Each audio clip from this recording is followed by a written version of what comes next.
Maka kalau ada yang katakan bahwa olahraga, pertandingan olahraga bukan unsur dakwah, tanyakan kepada Muhammad Al-Hanafiyah. Kenapa beliau bersedia untuk main gulat ditonton oleh orang-orang awam, padahal beliau seorang alim yang rajin ibadat. Maka Nabi menyatakan, al-mu'minul qawiyyu ahabbu ilallahi minal mu'min ad-dha'if. Seorang mukmin yang kuat lebih dicintai oleh Allah dibandingkan seorang mukmin yang lemah. Kekuatan berbagai dimensi. Kuat ilmu, kuat ekonomi, kuat akidah, kuat politik, kuat fisik. Semua bentuk kekuatan itu diapresiasi di dalam Islam dan perlu ditunjukkan, bahkan kadang-kadang menjadi wajib, bukan karena takabur tetapi untuk membungkam ketakaburan dan kekufuran.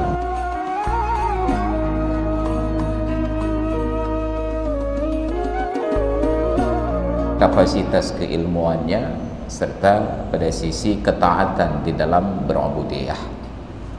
Ini pengakuan ahli sejarah. Dimulailah prolognya, pengantarnya. Waqa'at baina Muhammad bin al-Hanafiyyati wa akhihi al-Hasan bin Ali jafwatun. Terjadilah sengketa suatu ketika antara Muhammad bin al-Hanafiyah dengan saudaranya yang bernama Hasan bin Ali. Terjadi sengketa. Fa arsala ibnul Hanafiyah ilal Hasan yaqul. Lalu oleh Muhammad bin al-Hanafiyah menulis surat, dikirimkan kepada Hasan bin Ali. Apa isi surat tersebut? Innallaha faddalaka alayya. Allah berikan keutamaan berlipat ganda kepadamu dibandingkan aku. Walaupun ayah kita sama-sama Ali bin Abi Thalib, Fatimatu bintu Muhammad bin Abdullah sallallahu alaihi wasallam, tapi ibumu adalah Fatimah putri Muhammad sallallahu alaihi wasallam. Wa ummi, sedangkan ibuku imra'atun min Bani Hanifah, hanya seorang wanita biasa dari keluarga Bani Hanifah. Wa jadduka li ummika Rasulullah wa safwatu khalqih, kakekmu dari pihak ibu adalah Rasulullah dan makhluk pilihannya. Wa jaddi li ummi Ja'far bin Qais, sedangkan kakekku dari pihak ibu hanyalah seorang pria yang bernama Ja'far bin Qais. Jauh sekali fadilahmu, walaupun ayah kita sama-sama Ali bin Abi Thalib. Karena keutamaan tersebut, fa idza ja'aka risalati fa idza ja'aka kitabi hadza, bila sampai ke tanganmu suratku ini, fa ta'ala ilayya wa salihni, maka bersegeralah datang temui saya dan minta maaflah. Karena semua kelebihan itu, maka engkau harus segera datang temui saya dan minta maaf. Apa tujuannya? Hatta yakuna lakal fadlu alayya fi kulli syai'in, agar semua keutamaan itu menjadi milikmu. Ini adab Islam. Dalam Islam, ketika dua orang bersengketa, marah, bertengkar, yang paling baik diantara keduanya adalah yang pertama minta maaf. Tidak perlu tahu siapa yang bersalah, yang penting asal terjadi keributan, perdebatan, pertengkaran, yang terbaik adalah yang pertama minta maaf. Tidak dipersoalkan siapa yang benar dan siapa yang salah, karena selama masih mencari tahu siapa yang benar, siapa yang salah, tidak akan terjadi minta maaf, sengketa akan berlanjut. Karena Hasan adalah cucu Nabi dari Fatimah yang ayahnya Ali, semua keutamaan itu diungkit. Ibumu adalah Fatimah putri Rasulullah, kakekmu adalah Muhammad pilihan Allah, sedangkan ibuku hanya seorang wanita dari Bani Hanifah dan kakekku hanya seorang pria bernama Ja'far bin Qais. Banyak sekali keutamaan. Maka kalau surat ini datang, segera datang temui saya dan minta maaf. Jangan sampai kelebihan itu saya rebut. Apa yang terjadi? Fama an balaghat risalatuhu al-hasana hatta badara ila baitihi wa salahahu. Begitu surat itu sampai ke tangan Hasan, bersegera beliau keluar menuju ke rumah Muhammad Al-Hanafiyah dan berdamai dengannya. Maka orang yang paling baik ketika terjadi sengketa pertengkaran itu yang pertama minta maaf. Ini keteladanan. Nah, ini pengantarnya. Lalu ditanyalah, faman hadzal adibul aribul labiqu Muhammad bin Al-Hanafiyah. Lalu siapa pria ini? Al-adib yang penuh adab, akhlaknya sangat tinggi. Al-arib yang sangat cerdas. Al-labiq yang berinteraksi dengan baik sekali, yang bernama Muhammad ibn Al-Hanafiyah. Maka diajaklah, ta'ala nasta'rid qissata hayatihi min awwaliha. Ayo kita ungkap kehidupannya, sejarah kehidupannya dari awal. Apa awalnya? Kita mulai kisah ini sejak akhir kehidupan Rasulullah sallallahu alaihi wasallam. Suatu hari Ali bin Abi Thalib dalam sebuah pertemuan dengan Nabi sallallahu alaihi wasallam, faqala, beliau bertanya, ya Rasulullah, ara'aita in wulida li waladun min ba'dika afa usammihi bismi. Ya Rasulullah, coba Anda pertimbangkan, bila Allah Ta'ala karuniakan kepada saya seorang anak setelah Anda meninggal dunia, adakah Anda berkenan saya berikan nama anak tersebut sesuai dengan nama Anda, Muhammad? Sebab ketika Ali punya dua orang anak tersebut diberikan nama dan dua-duanya diganti oleh Nabi. Lahir anak yang pertama bernama Hasan. Datang Rasulullah temui Ali mengucapkan selamat dan bertanya, madza tusammihi ya Aliyu? Nama apa yang akan engkau berikan kepadanya wahai Ali? Ali menjawab, ya Rasulullah, sausammihi harban. Saya akan berikan nama dia Harb. Harb itu dalam bahasa Arab artinya perang. Sedemikian senang Sayyidina Ali berperang sampai anak laki-laki lahir diberikan nama perang. Nyandung galak, terobsesi kepada perang. Ditegur oleh Nabi, la ya Ali, jangan wahai Ali, sammihi Hasanan, berikan nama dia dengan sebutan Hasan. Maka melekatlah nama Hasan. Kali yang kedua, berselang 1 tahun kemudian, 1 tahun setengah, lahir yang kedua, Husain bin Ali. Ketika anak ini lahir, Nabi datang ucapkan selamat, bertanya lagi, madza tusammihi ya Abul Hasan? Nama apa yang akan engkau berikan kepadanya wahai Abul Hasan? Karena beliau sudah punya anak sulung yang bernama Hasan, dipanggillah Abul Hasan. Itu kunyah Sayyidina Ali. Beliau jawab, ya Rasulullah, sausammihi harban. Saya akan berikan nama Harb, perang. Mantang tinggal gede ya. Diganti oleh Nabi, la ya Ali, jangan wahai Ali, sammihi Husainan, berikan nama Husain. Makanya memberikan nama anak itu bukan asal-asalan.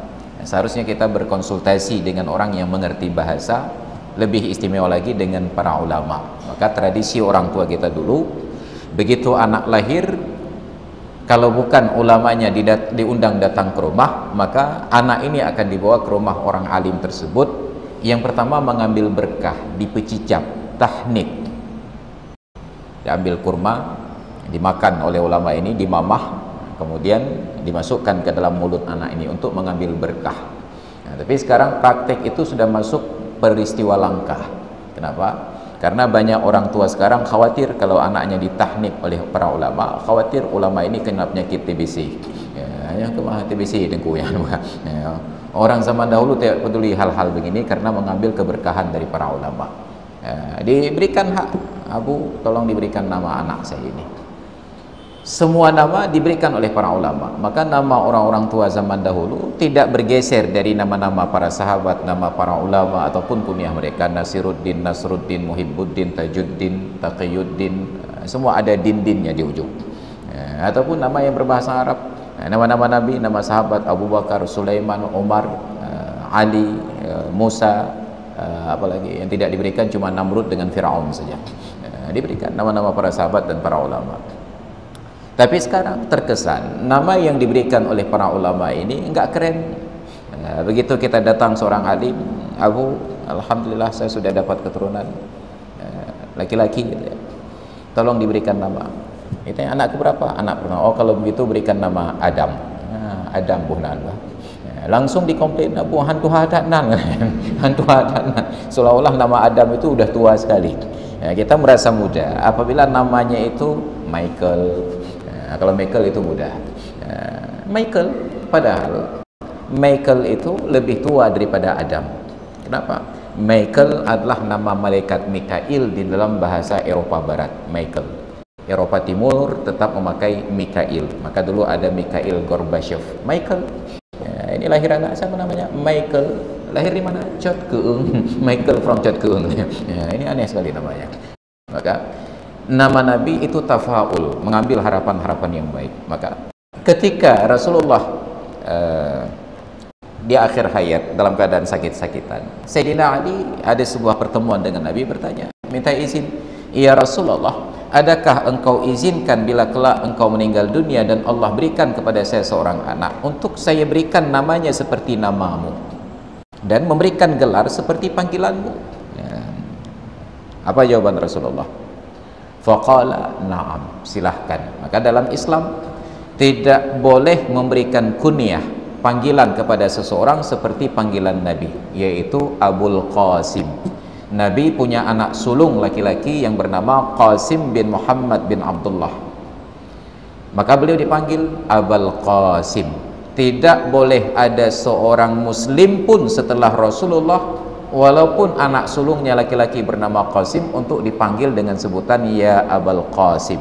Maka Sayyidina Ali mengetahui larangan tersebut, dia coba minta izin, ya Rasulullah, adakah engkau izinkan bila kelak engkau meninggal dan Allah berikan saya seorang anak laki-laki, untuk anak tersebut saya berikan nama seperti namamu dan panggilan seperti panggilanmu, Muhammad Abul Qasim? Qala na'am, Nabi katakan silahkan, khusus kepada Sayyidina Ali.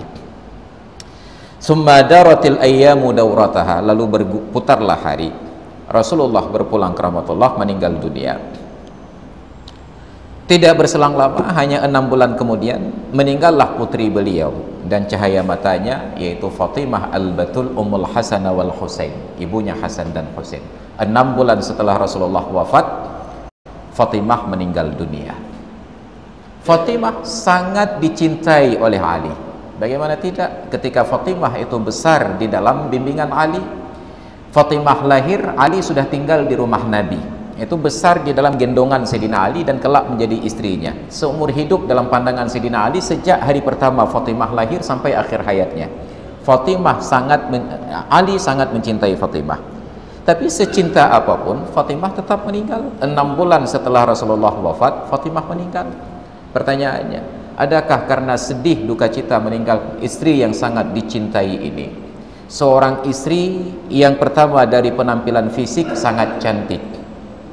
Tidak ada seorang manusia pun yang sangat mirip dengan Nabi pada sikap dan tingkah lakunya, termasuk pada fisiknya, seperti Fatimah.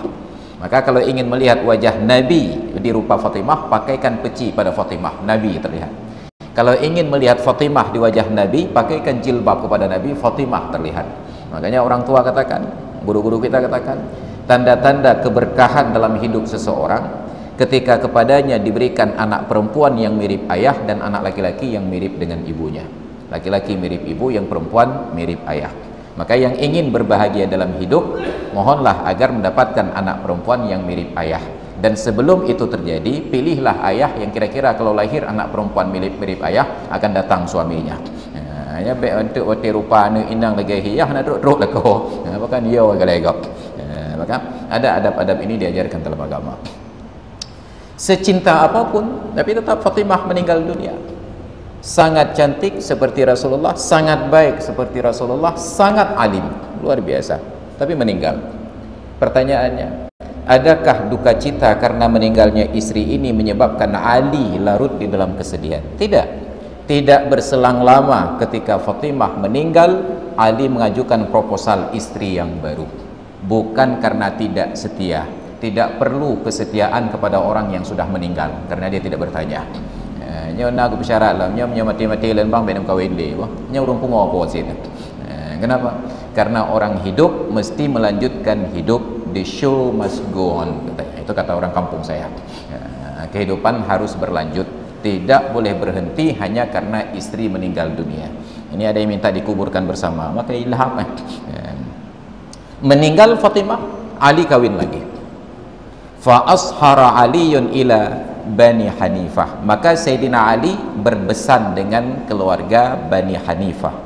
Wa tazawwaja Khawlata binta Ja'far bin Qais al-Hanafiyyah, maka beliau nikahi seorang wanita bernama Khawlah binti Ja'far bin Qais al-Hanafiyyah. Fawaladat lahu mauludan dzakaran, maka Khawlah binti Ja'far ini melahirkan untuk Ali seorang anak laki-laki. Fada'ahu Muhammadan, maka anak laki-laki ini sebagaimana permohonan Ali kepada Nabi, minta izin untuk diberikan nama seperti nama Nabi, diberikanlah nama Muhammad.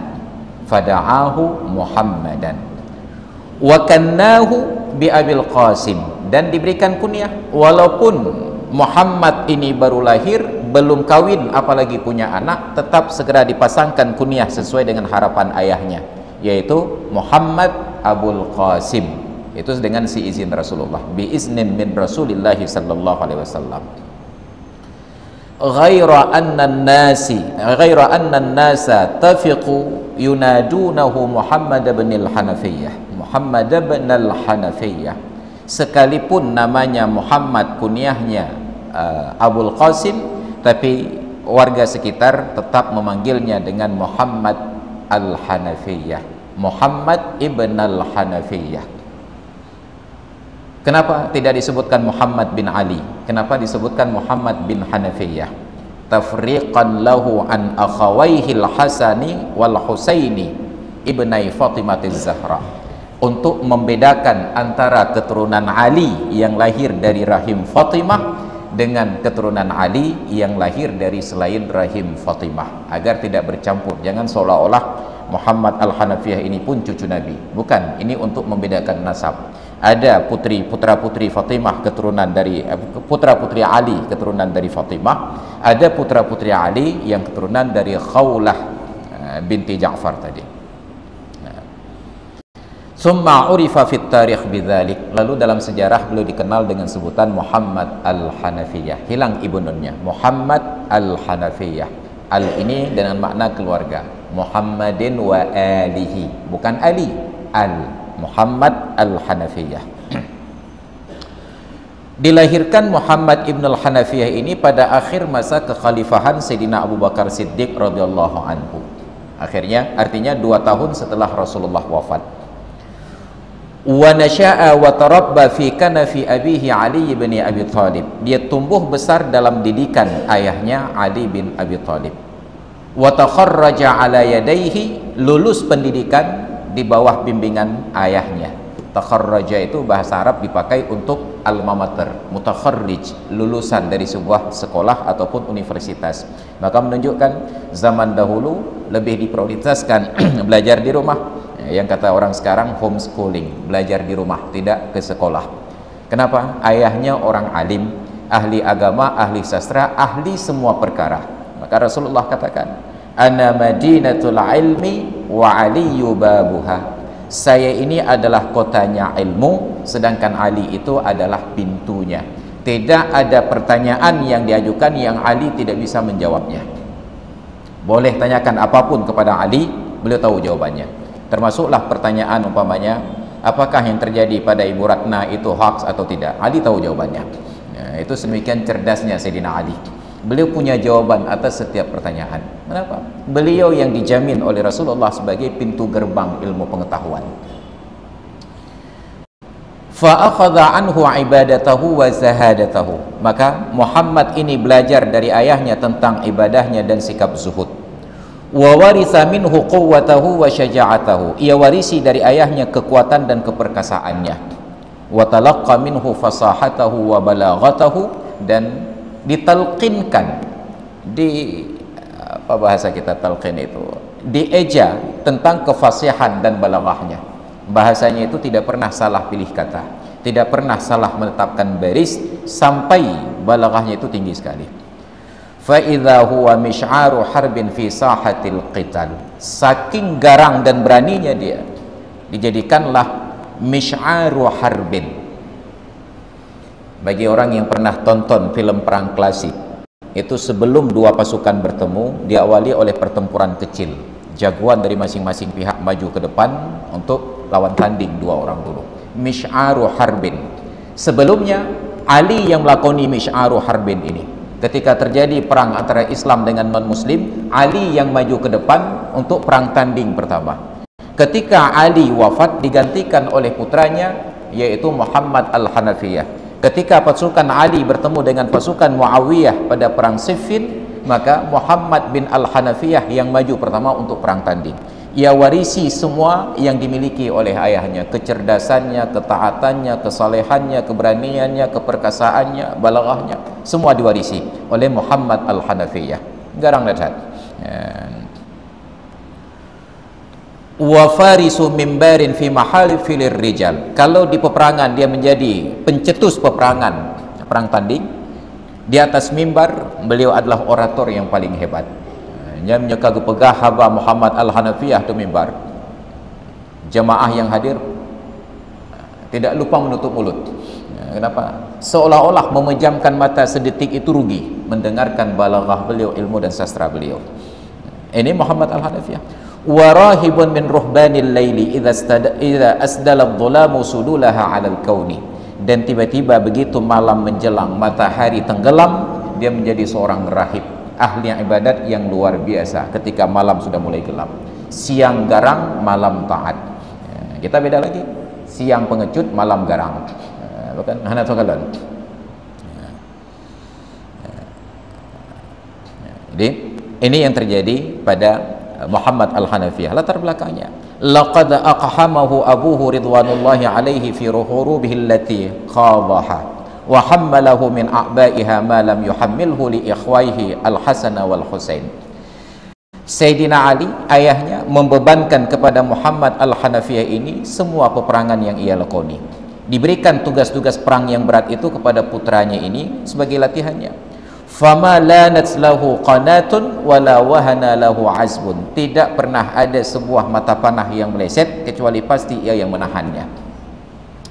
Laqad qila lahu dhata marratin. Tiba-tiba datanglah provokasi kepada Muhammad Al-Hanafiyah, membanding-bandingkan antara Muhammad Al-Hanafiyah putra Ali dengan Hasan dan Husain saudara tirinya. Ma li abika yuqahimuka fil mahalik. Ada apa wahai Muhammad bin Al-Hanafiyah?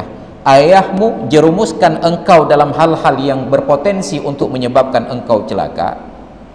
Duna akhawaikal Hasani wal Husain. Padahal Hasan dan Husain saudaramu tidak diperlakukan demikian. Asal ada perang kamu di depan, tapi untuk perkara duduk kenduri, Hasan dan Husain di depan. Wati mu perang gatau diku, wati kenduri je pau diku. Diprovokasi, diadu domba. Apa yang terjadi? Faqala, beliau jawab dengan bijak sekali. Dzalika li anna akhawayya yanzilani min abi manzilata ainaihi. Yang demikian itu karena kedua saudaraku tersebut Hasan dan Husain kedudukannya seperti mata bagi ayahku. Wa anzilu ana minhu manzilata yadaihi, dan saya posisikan diri sebagai tangan bagi ayahku. Fa huwa yaqiya ainaihi biyadaihi, maka ayahku menjaga kedua matanya itu dengan lengannya. Ada bahaya datang mengarah ke mata, dia jadikan tangan untuk menahan. Saya adalah tangan ayah saya, sedangkan Hasan dan Husain adalah mata ayah saya. Tugas tangan untuk menjaga mata. Begitu ada yang bahaya untuk mata, tangan maju untuk menahan. Bagi kita sekarang, begitu ada kenikmatan, tangan turun, lihat lagi. Itu bahayanya. Tangan ini untuk menjaga mata. Beliau menjawab dengan bijak sekali, tidak terprovokasi, tidak marah karena ayahnya seolah-olah berlaku tidak adil. Beliau tahu di mana posisinya. Tugas saya melindungi Hasan dan Husain agar selamat, karena itu silsilah Nabi. Ini yang terjadi pada Hasan dan Husain. Summa istushhida Aliyun ridwanullahi alaihi biyadi athimatin zalimatin. Tidak berselang lama, syahidlah Sayyidina Ali radhiyallahu an di tangan seorang pria yang zalim, yaitu Abdurrahman bin Muljam, atas kehendak Allah. Kalangan Khawarij ketika selesai perang Siffin beranggapan bahwa sumber malapetaka yang memecah belah umat Islam itu 3 orang. Ali bin Abi Thalib, Muawiyah bin Abi Sufyan, dengan Amru ibn al-As. Menurut mereka, kalau 3 orang ini dimusnahkan, umat Islam akan kembali damai. Maka diutuslah 3 orang eksekutor untuk membunuh 3-tiganya. Dikirim 1 orang ke rumah Sayyidina Ali, 1 orang ke rumah Amru ibn al-As, 1 orang ke rumah Muawiyah bin Abi Sufyan, untuk mengeksekusi mereka di waktu subuh. Atas kehendak Allah, yang keluar pada subuh hari tersebut hanya Sayyidina Ali. Muawiyah tidak keluar dan Amru ibn al-As tidak keluar. Maka Ali saja yang ditikam oleh Abdurrahman bin Muljam. Syahid Sayyidina Ali. Wafat. Wa alal amru ila Muawiyah bin Abi Sufyan, dan kepemimpinan itu berpindah kepada Muawiyah bin Abi Sufyan, musuh ayahnya. Apa yang terjadi? Fabaya'ahu Muhammad bin al-Hanafiyah ala sam'i wa ta'ah fil mansyati wal makrahi raghbatan fi ra'bis sada'i. Muhammad al-Hanafiyah maju ke depan untuk membaiat, menyatakan kesetiaannya kepada khalifah ini, Muawiyah bin Abi Sufyan, walaupun itu lawan politik ayahnya, tetapi ini tetap pemimpin umat Islam agar umat Islam tidak terpecah belah, mempersatukan kekuatan umat Islam. Demi kemuliaan Islam, dia hapuskan dendam pribadi bahwa ayahnya bermusuhan dengan Muawiyah. Yang penting umat Islam bersatu. Walaqad istasy'ara Muawiyah radhiyallahu anhu sidqa hadhihi al-bai'ati wa safa'aha. Muawiyah merasakan ketulusan dari baiat Muhammad bin al-Hanafiyah ini. Wa tama'anna ila sahibiha asyaddal itminan. Dan beliau sangat tenang ketika berhadapan dengan Muhammad al-Hanafiyah. Tidak pernah merasa terancam bahwa nanti akan dikudeta karena ayahnya lawan politik, akan dibunuh, akan dirusak nama besarnya. Tidak, sangat tenang beliau. Mimma ja'alahu yastaziru Muhammad bin al-Hanafiyah. Maka beliau sering mengundang Muhammad al-Hanafiyah datang untuk ke istana untuk bersilaturahmi, bertamu dan lain sebagainya. Jadi ketika Muawiyah pindahkan ibu kota Islam dari Madinah ke Damaskus, Suriah, fazarahu akthar min marrah. Muhammad ibn al-Hanafiyah sering datang berkunjung untuk berbagai sebab, datang bersilaturahmi kepada khalifahnya. Salah satu sebabnya, ini peristiwa yang kita pentingkan, anna malikar Rum, suatu ketika raja Persia, raja Romawi, kataba ila Muawiyah yaqulu, mengirim surat kepada Muawiyah yang bunyinya, innal muluka indana tarasilul muluk, bahwa raja-raja bangsa kami itu mempunyai semacam organisasi, mereka saling berkirim surat. Wa yutrifu ba'dhum ba'dan bi ghara'ibi ma indahum, dan sebahagian mereka membangga-banggakan diri dengan perkara-perkara ganjil yang ada di negerinya. Barang-barang yang hebat yang ada di negeri mereka itu dipromosikan ke negeri sahabat. Wa yunafisu ba'dhum ba'dan bi ajaibi ma fi mamalikihim, dan berlomba-lomba sebahagian raja ini terhadap raja yang lain dengan keanehan yang luar biasa di kerajaan mereka. Maka ditanyalah kepada Muawiyah dalam surat tersebut, fahal ta'dhanu li bi ayyakuna baini wa bainaka ma yakunu bainahum, sudikah engkau masuk di dalam kelompok ini, dalam apa namanya, semacam komite ini, ikut perlombaan. Mungkin bagi kita semacam Asian Game, SEA Game, ataupun yang para game atau yang tidak game-game, bersediakah ikut kegiatan ini? Fa ajabahu Muawiyah bil ijab wa idzina lahu. Muawiyah menjawab dengan jawaban positif, oke, saya setuju. Ketika jawabannya sudah ada, fawajjaha ilaihi malikur Rum rajulaini min ajaibir rijal. Ketika jawabannya sudah diterima, raja Romawi ini mengirimkan utusan 2 orang pria yang paling hebat di negerinya. Ahaduhuma tawilun mufritun fitul, salah satu di antara keduanya itu tinggi besar, raya panjang, membulai dada. Jasimun mughilun fil jasamah laka hatta laka annahu dawhatun basiqatun fi ghabah, seolah-olah dia adalah pohon besar yang tegak aneh sendiri di tengah hutan. Bayangkan kita datang ke hutan, semua pohon-pohon besar, tapi ini yang paling menonjol di tengah-tengahnya dari jauh sudah terlihat. Saking tinggi besarnya pria ini. Wasani, pria yang kedua, qawiyyun ghayatal quwwah, sangat-sangat kuat.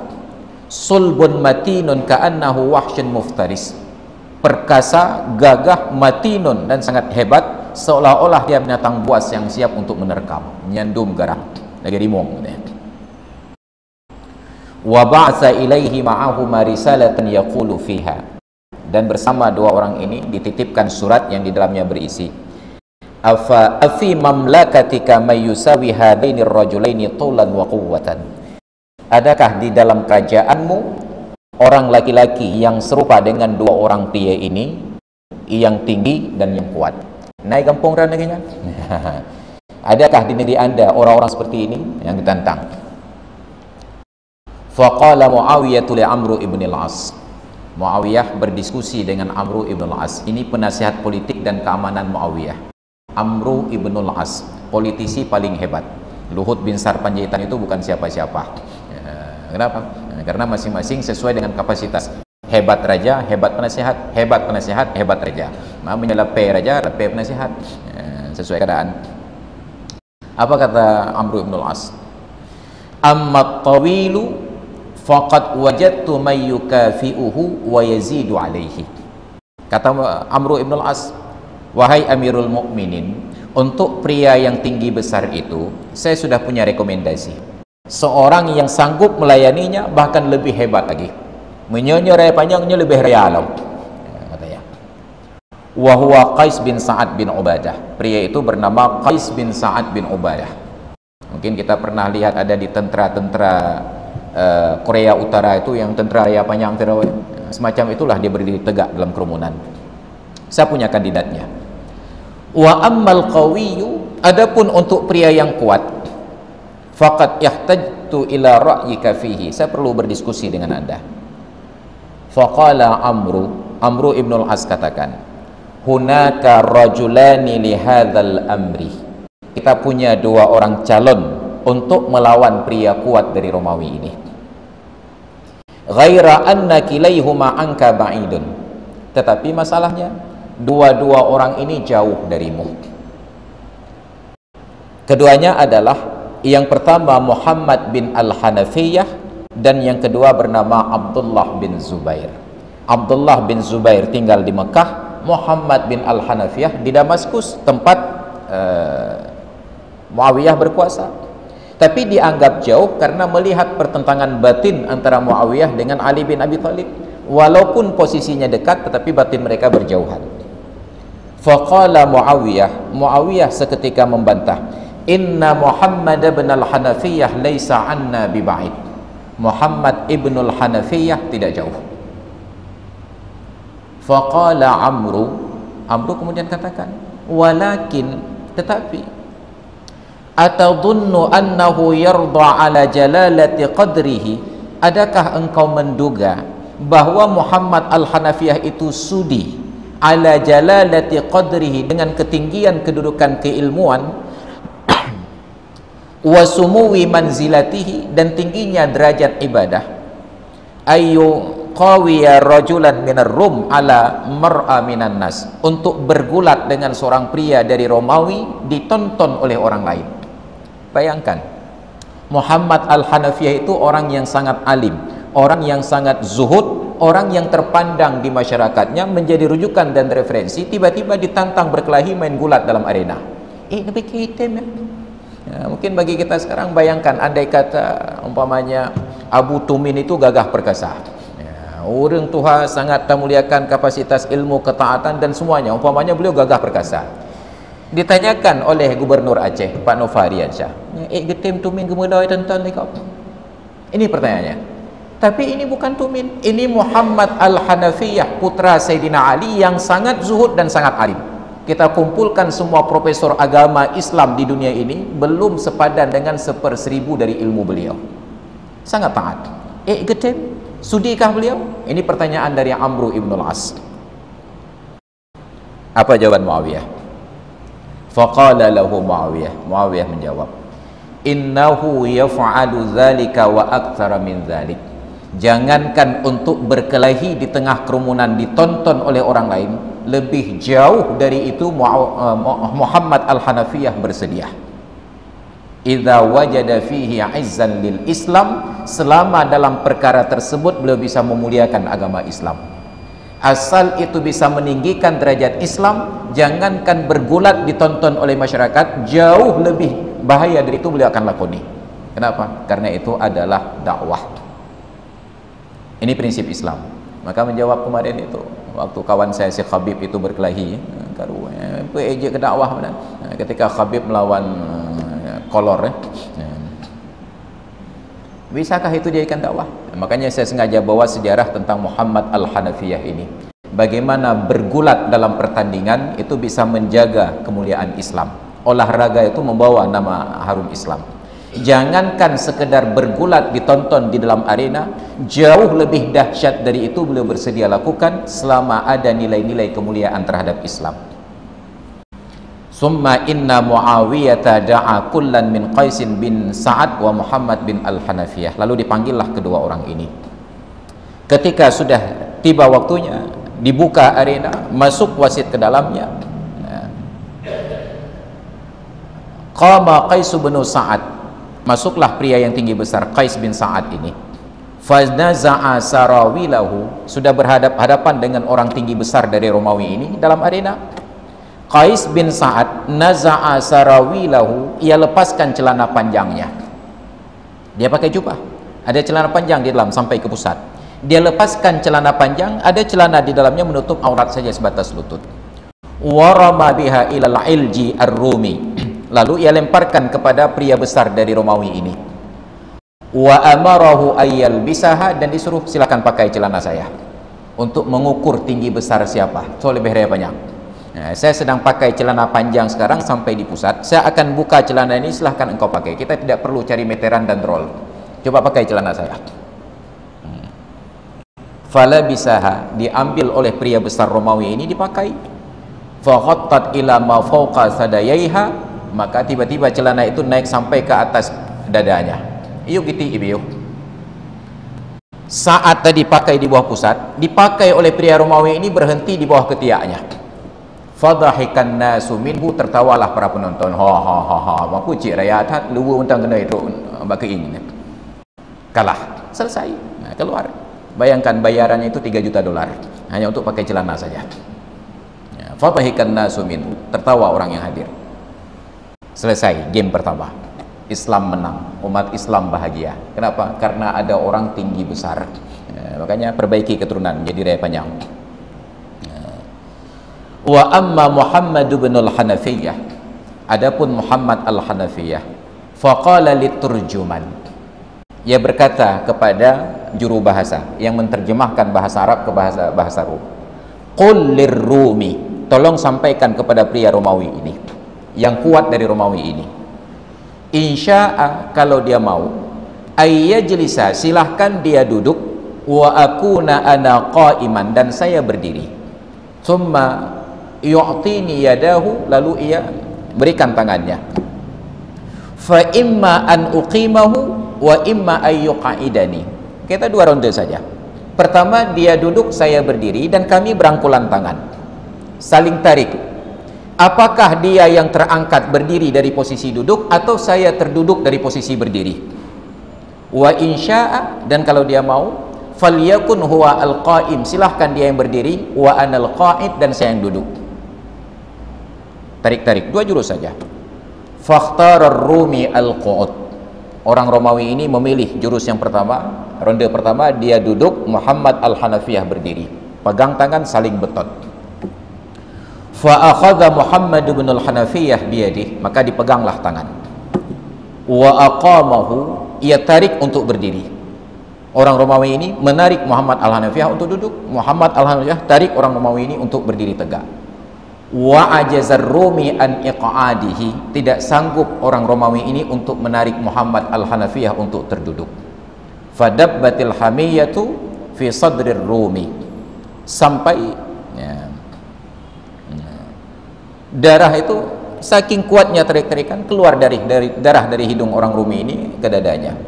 Waqtara ayyakuna huwal qa'im wa Muhammadun al-qa'id, lalu diganti posisi. Nah, kalau begitu giliran kedua, Muhammad yang duduk, orang Romawi ini berdiri. Apa yang terjadi?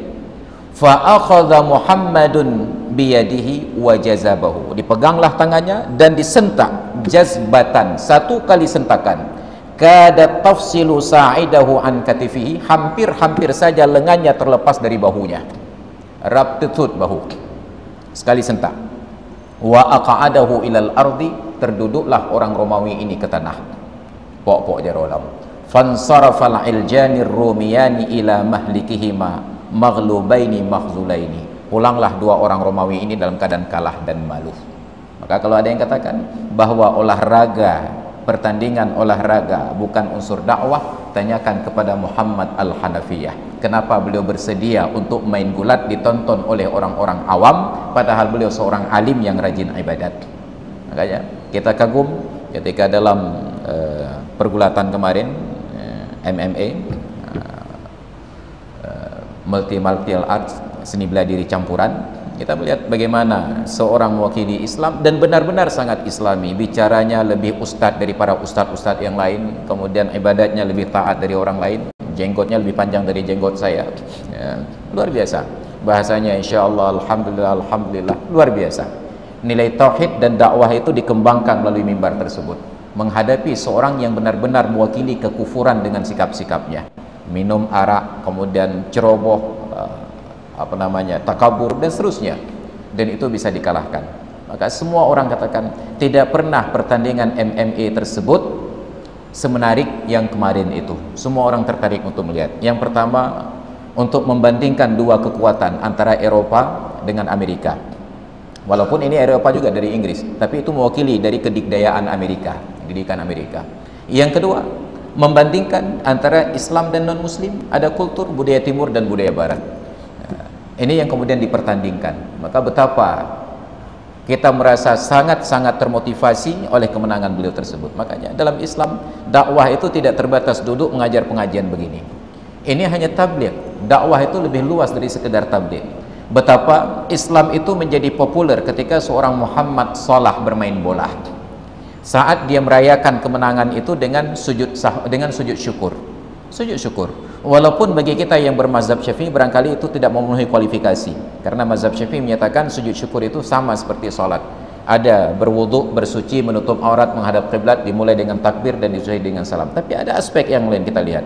Ini untuk menunjukkan, mempertontonkan kepada dunia bagaimana seorang muslim merayakan nikmat, mensyukuri nikmat.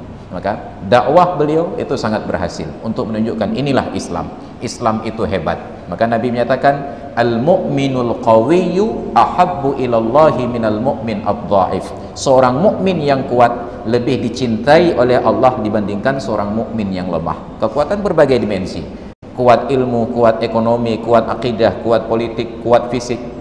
Semua bentuk kekuatan itu diapresiasi di dalam Islam dan perlu ditunjukkan, bahkan kadang-kadang menjadi wajib, bukan karena takabur tetapi untuk membungkam ketakaburan dan kekufuran.